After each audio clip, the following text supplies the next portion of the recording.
karuniwan, matutunghayan mo ang nakamamakang snow-capped Swiss Alps. Hello. Matatagpuan ang Grindelwald sa gitna ng mga nagtataasang kabundukan ng Switzerland. Maging sa aming hotel, manalo ang view. Ano.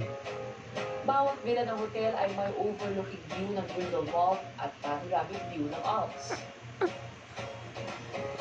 Alps ang tawag sa pinakamataas na hilera ng kabundukan na tumatawid mula France hanggang Slovenia.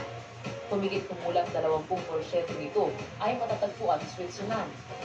Dahil sa lokasyon ng Grindelwald, naging top tourist destination ito, lalo na sa mga mahilig sa outdoor adventure at extreme sports. Hirap na siya, Sikat oh. ang mountaineering at paragliding dito all year round.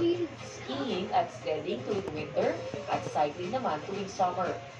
Talagang pinili namin magpunta sa ganitong panahon para hindi masyadong malamig at kayanin namin ang mga nakakasanghamon.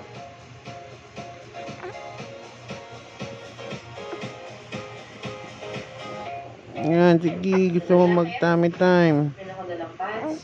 O ano, go tayo? Tummy time. Para sa unang leg na 100% Women's Cycling Challenge,